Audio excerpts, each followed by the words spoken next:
This is the Norris Group's Real Estate Investor Radio Show, the award-winning show dedicated to thought leaders shaping the real estate industry and local experts revealing their insider tips to succeed in an ever-changing real estate market. Hosted by author, investor, and hard money lender, Bruce Norris. The Norris Group proudly presents our 14th annual award-winning event, I Survived Real Estate. Industry experts join Bruce and Aaron Norris to discuss evolving industry trends, real estate bubbles, inflation, and opportunities emerging for real estate professionals. All proceeds from the event benefit Make-A-Wish and St. Jude Children's Research Hospital. Hi, thanks for joining us. My name is Bruce Norris, and today our special guest is Paul Herrera. Paul serves as an advocate for realtors and their clients on local issues, helping to preserve and protect property rights and value of homeownership.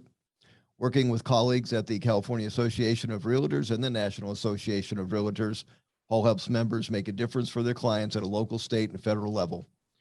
His unique experience includes an award-winning journalism career with newspapers in Florida and California, where he covered real estate, small business, the aviation business, and the confluence of government policy, politics, and business.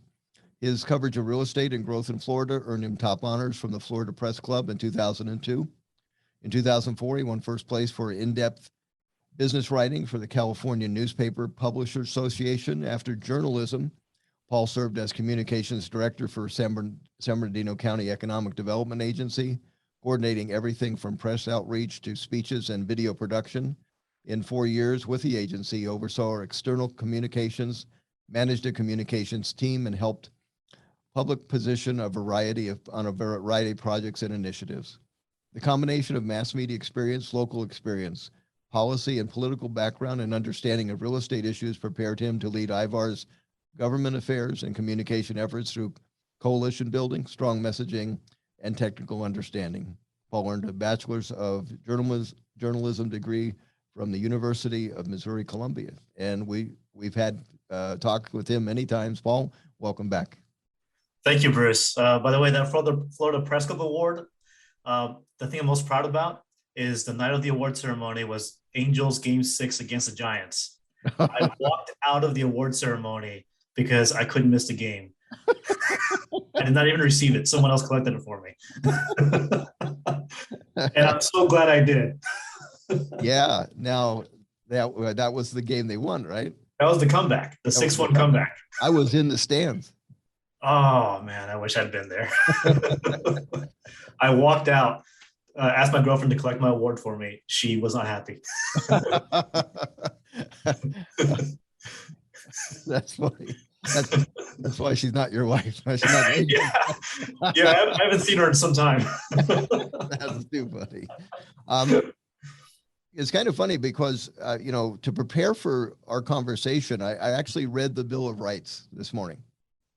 And I went down to a couple ones, public property cannot be taken without just compensation. But what you are involved in is number 10, powers not delegated to the U.S. government by the Constitution are reserved to the states, respectively, or to the people. Mm-hmm. So that's why, when you live in different states, there's a whole set of different rules that, are decided not nationally. And that's, California has some interesting takes on what's allowable. And I very interesting, as I came in on the freeway, there's a sign that says in foreclosure, call 1-800 to keep your home.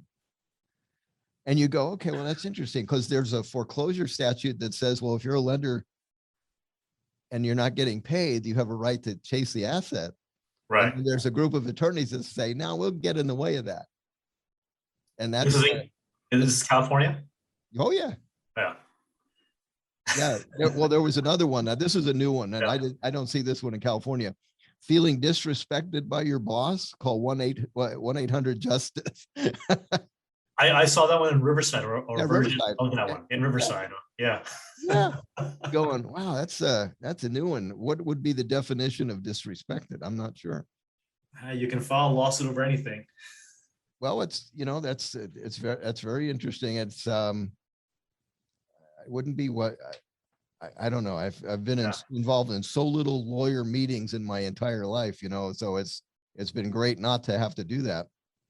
Joey mentioned that you were in legislative session.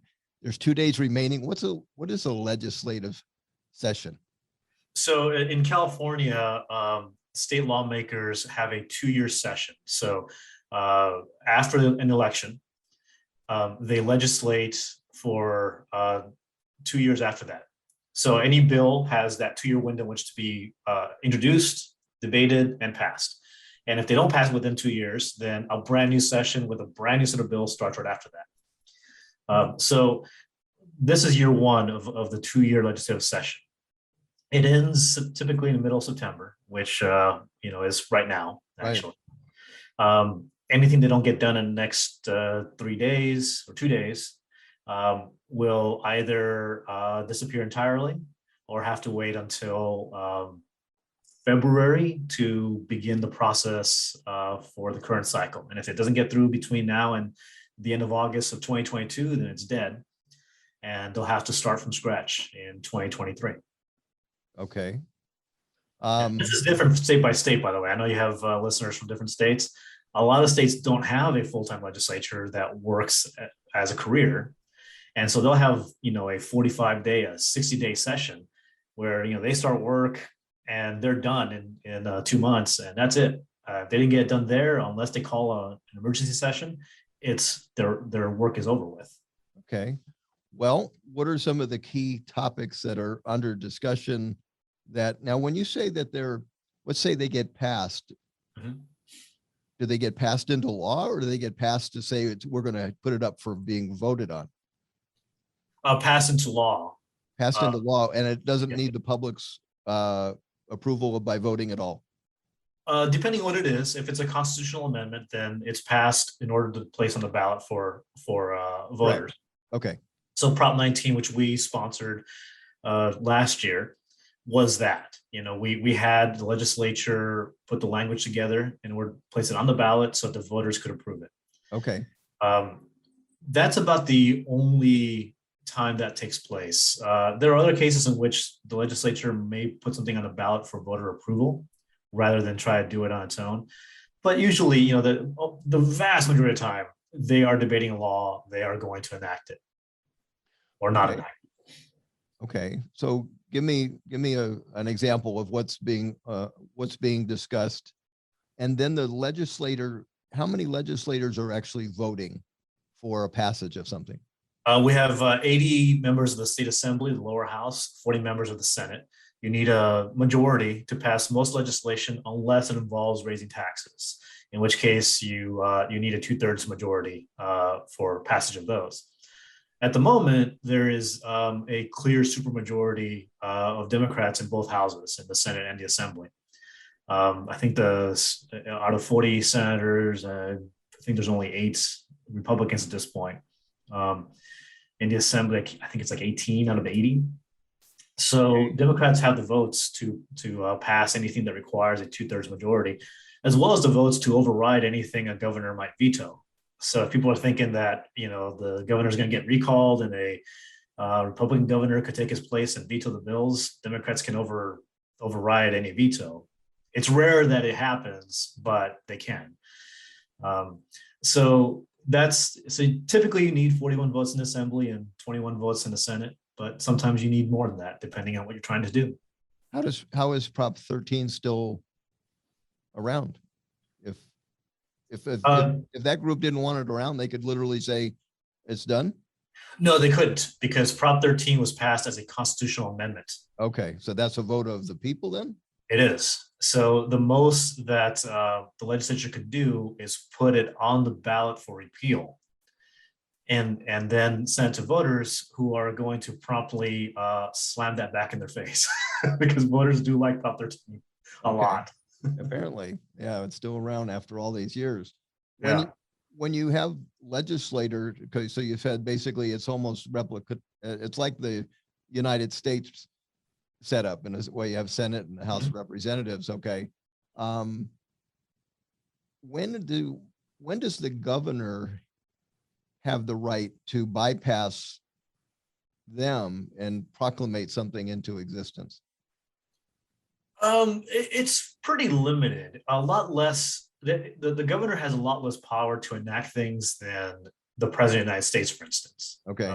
So people who are seeing things saying, oh, if a Republican replaces Gavin Newsom, they can enact voter restrictions and limit abortion rights. Like, no, you can't. Those are laws. They cannot be done by the governor. The governor is not the commander in chief of the military. The governor doesn't have a bunch of emergency powers or even powers that have been delegated to him. It's much more limited. But there's certain things they can do. So under emergency scenarios, such as we saw for COVID, right, the governor could enact emergency mask mandates, the eviction moratorium in our world, health and safety procedures that affected all kinds of industries, again, under emergency orders. But to give you an example of some of the limits, the federal government through the CDC had its eviction moratorium active until a judge struck it down last week. Right.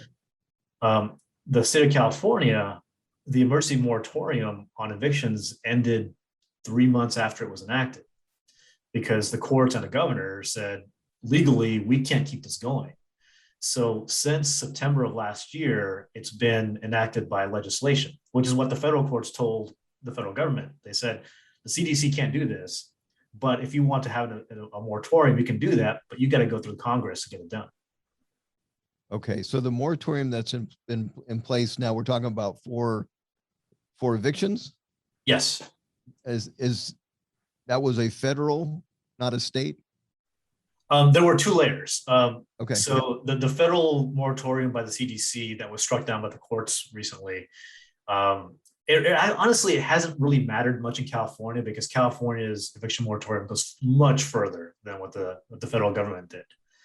So, and the California's eviction law is now over, or it's still in place? It's still in place. It's been extended 3 times. The most recent extension lasts until the end of September, barring an extension that could be being debated as we speak. Okay. So if you're a property owner, you really don't have any rights to enforce. I've got to collect. And if you have a loan, is there any help on the other side? So you've made it possible for me not to collect rent for basically a year. Mm-hmm. I've had a house payment for 12 months. Can I get a break on that? How's that working? So what should be happening, and unfortunately is not, is that the property owner, in a scenario in which the tenant is affected by COVID and their income is affected by COVID and they can't pay the rent, the property owner should be whole. They should be whole today. Because there are billions in funds for emergency rental assistance that would cover 100% of the lost rent that started last April, running all the way through present day. Okay. That's if the bureaucracy worked the way it should. But we saw in California what happened with the unemployment benefits, and trying to get that process through the bureaucratic systems that exist. The same thing's really happened with rental assistance. And we've seen a small amount of that money get out the door. We've done better, by the way, in the Inland Empire, Riverside County, San Bernardino County, City of Riverside. We fought really hard locally to have those agencies enact their own programs. Because what the state of California wanted was for the federal money that was flowing for rental assistance, they wanted the cities and counties to sign the back of the check, send it to the state, let the state run the whole program. We pushed locally to have the counties and the larger cities that could qualify for money enact their own programs, because we wanted local accountability, the ability to call up a county supervisor and say, hey, we're having a problem here, and so that's worked better. Not perfect, because there are still federal guidelines and other entanglements that cause an issue, and the demand has been pretty huge, but it's worked better. So if those work well, then we shouldn't have a lot of trouble with property owners not receiving rent from one source or another. Unfortunately, it hasn't. Have you talked to the people that, let's say, manage real estate for a living, and what percentage of the people are actually not paying? Yes. Actually, we speak on a very regular basis since early last year. every time we ask that question, the results are somewhere in the low to mid single digit percentages That are not paying. that are not paying. That's correct. So, yeah, it's frankly didn't get as bad as we thought it would. Yeah, that's well, it's interesting. I mean, I'm a private owner that has rental properties, and when all this hit, I called the property manager and I just told him, I said, you know what, honestly, if somebody's lost their job and really has to stay inside, let's just be cool with it, and we'll, not disrupt their family, and we'll work it out. That, but see, that's sort of like in legislation, you don't want that power taken away from you. And the assumption is we won't do the right thing. Maybe, if we're the guy that owns the stuff, well, if I'm not going to pay, you're going to get kicked out. That's not exactly how we think, because we probably were a tenant at some point. Yeah. And yeah. so, and that's what we found is that, we work with small investors, small landlords. Our association, we don't have the big corporate Wall Street hedge fund owners of real estate as members. Our members, who are property managers within brokerages or on their own, are usually dealing with small mom and pops that have a handful. Maybe they have 5 or 6. Usually it's 1 or 2 or 3. right. So if we're talking about someone, some 6 or 7% of tenants not paying rent, that really means that most of these owners are getting 100% of the rents, and some of them are getting 0. Right. So to some of them, it's a disaster. Right. To most of them, it's so far, knock on wood, not too bad. Right. Is there anything on the docket right now that's a game changer for our industry, that's up for grabs for getting a yes or no answer from the legislator? For the existing industry, I don't think so. There's some major things that we're working on that matter for the long-term affordability of housing in California. And this is, our real focus right now is trying to address housing shortage and affordability in the state. And this is just so difficult because in every discussion about what we care about as a state for 40 years, the environment, education, reform of this institution or that institution, climate change, et cetera, housing is always the silver medalist in terms of priority. Okay. So if whatever it is we're trying to do, it's only going to add another 5,000, solar panel mandate, it's only going to add another $8,000 or $10,000 to a house. Houses are $500,000, so who cares? We're going to add this tax. Well, it's only going to add another $500. And what's happened is we haven't built enough. So we're trying to find a way to reimpose affordability at a market level for middle-class homeowners in the state of California who are just being shut out at this point. When people are shut out, as in, there's no way they're going to qualify for what's currently available. Mm-hmm. What do? They just stay as renters, or do they migrate elsewhere? That's not, I think, entirely clear, especially not in the last 18 months, because the habits and the ability of people to move changed a lot after COVID. What happens when things normalize, whatever normalized looks like, is a different issue. Because if you look at what happened since COVID, you had an immediate market shutdown in March and early April of last year, in which people had no idea what the heck was going on. Right. Followed by oh, wait, we can come back and we can sell real estate. The industry's been declared essential. Followed by all the stimulus money, which created a ton of demand. Followed by people getting told by their employers, you're going to be able to work from home, especially higher income earners.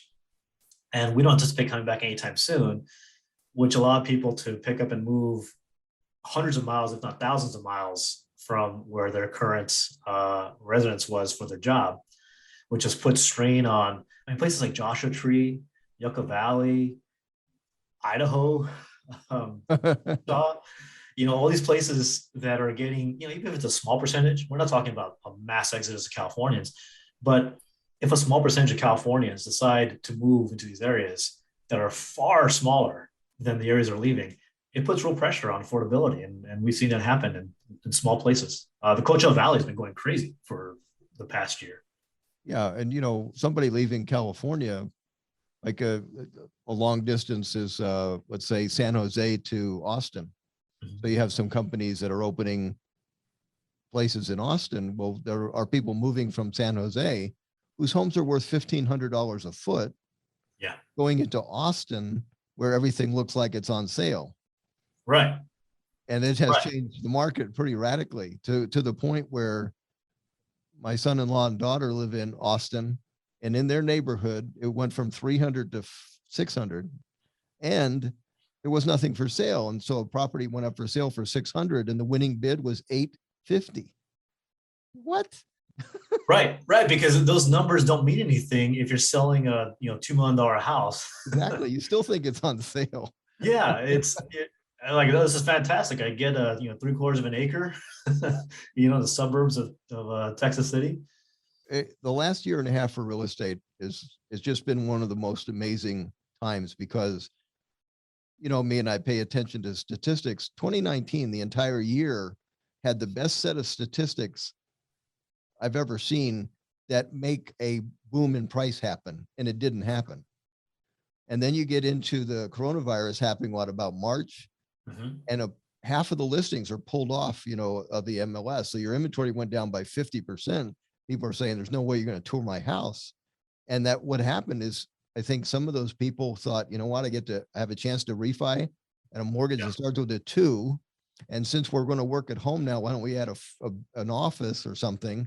And they just, I think a lot of that inventory, I'm not sure it's coming back. They just said, the heck with it. We're good. Yeah. I'm kind of out of the predictions business right now. Yeah, I don't blame you.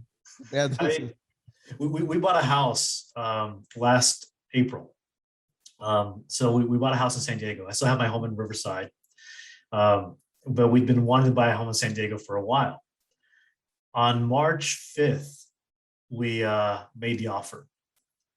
COVID lockdown happened about 4 days later, and we've been looking in this neighborhood for a little while. The seller said, well, let me see what other offers we get. And then the lockdown happened, and seller, like within about an hour, said, we'll take it. And at that point, we took a step back and thought, boy, what do we do here? I mean, what's going to happen? And what ultimately convinced us was, well, 2 things. One is that there was this weekend, because at that time, interest rates were like 3.5. And this weekend where interest rates plummeted, and we got locked in at 2.78, I think. Right. Okay. So that was number one. Number two was we weren't buying a house in order to sell it 5 years from now or 3 years from now. We're going to be here for 30 years. I don't care if it goes down 30% next year. They're not building single family homes in San Diego anymore. It's not a thing. And if you look around the state in urban environments, they're not building single family neighborhoods. They're building more densely. So the new housing is going to be multifamily. So single family homes, that's something that I think you can stick with long term. Yeah. You know what? Well, what's interesting about inflation. So, if you're in the building business, you notice lumber went crazy and some other things too. Yeah. When you own a residence or you own a rental, it's made of commodities. Yeah. And there's always a correlation between a new house value and an existing home value. And only 4 times, by the way, have existing homes been more per square foot than new. And you're at it right now. I looked at a report last night, and it goes back many years. And you've only intersected about 4 times in history. And we're at one of them. And I have no idea what to do with that data right now. Well, what's interesting about, what it says is that you can't buy a new house because it doesn't exist. So all the demand lands on existing inventory. So if you look at the car data, how many counties have more than 20 days of inventory? None. I mean, how many have more than 10? I don't even think there's any of that. Last time I looked, it was 7 was like, oh my gosh, And so I don't know how you solve that. That's crazy that you've been underbuilding too. So that's when you think about 1 year underbuilding. So a typical boom cycle ends at 150,000 single family homes. you progress up there from 50 or 60 to that number. We didn't make that progress. We took that 8-year period and did 50,000 each year.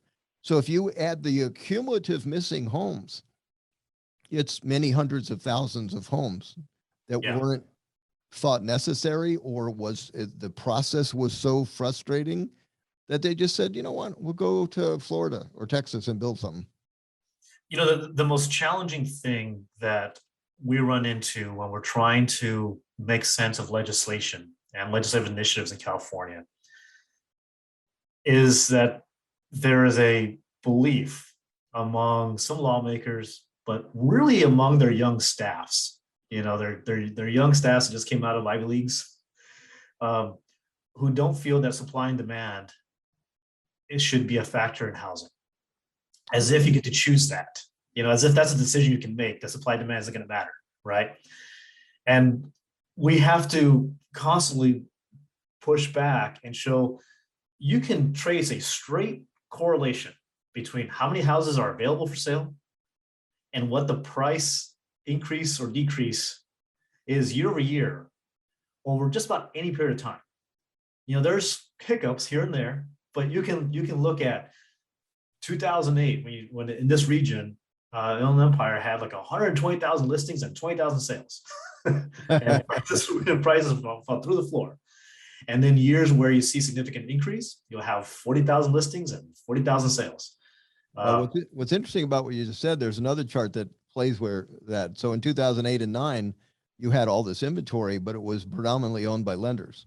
Yes. It dictated the market price. It had nothing to do with the cost of construction. Right. It had to do with there's 10 buyers and there's 100 houses. So you're going to get it for nothing. And that was, you know, that's definitely the opposite is right now. If you have something for sale, you're going to get pretty shocked. You mentioned Joshua Tree. There was a gentleman, we just had a boot camp in Florida where we had some California investors wanting to do some exchanges. And he sold his 500 square foot house in 29 Palms for 200 grand, $400 a foot.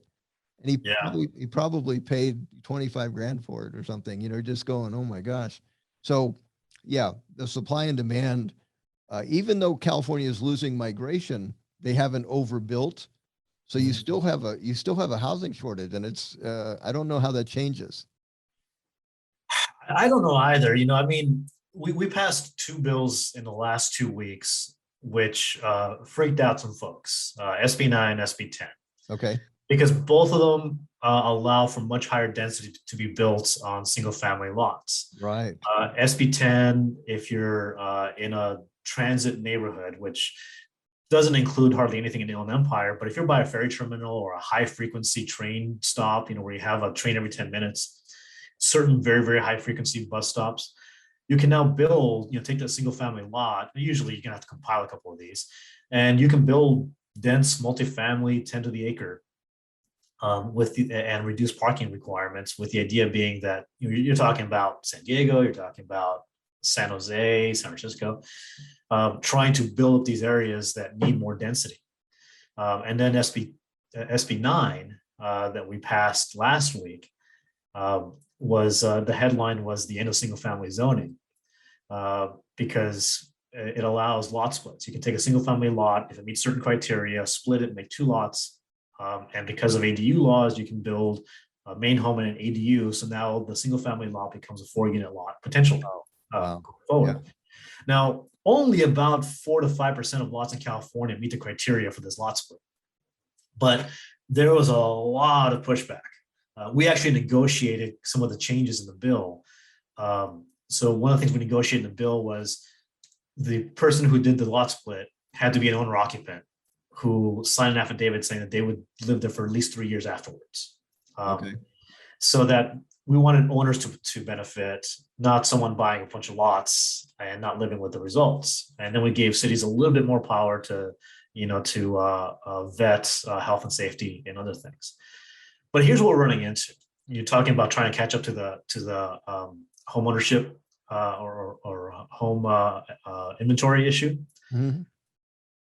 What we're constantly having to do right now is find a way to build housing affordably. which is a different problem than building affordable housing. Building affordable housing for lower income families means getting a bunch of tax money and subsidizing it, right? Right. And what is extraordinarily frustrating about that is just how much subsidy it takes to build a single unit. I was just talking to the chairman of the board of supervisors in San Bernardino County. They're trying to build housing to take homeless individuals off the streets. And a single unit, essentially a one-bedroom efficiency, is costing them, when you get through all the bureaucracy, all the programs, about $550,000. Wow. For a single unit to build. There's no profit margin. This is being built by nonprofit organizations. Right. All there is trying to navigate the red tape, going through all the environmental requirements, everything that California does to make it hard to build. So that's the affordable housing conundrum, is how do we try to make it easier so that dollars go further?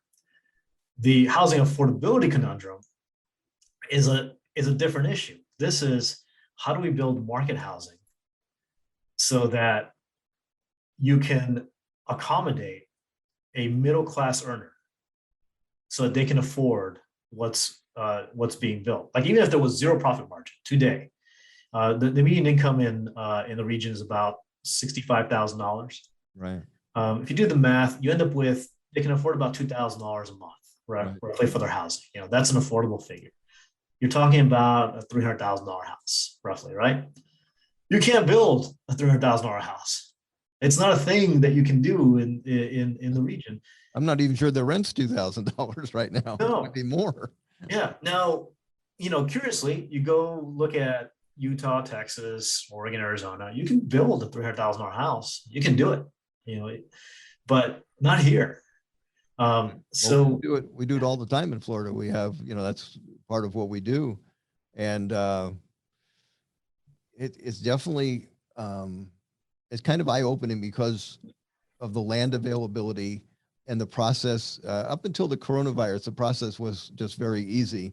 Coronavirus has changed a few things. See isurvivedrealestate.com for event details, information on all our generous sponsors, and to connect with our speakers.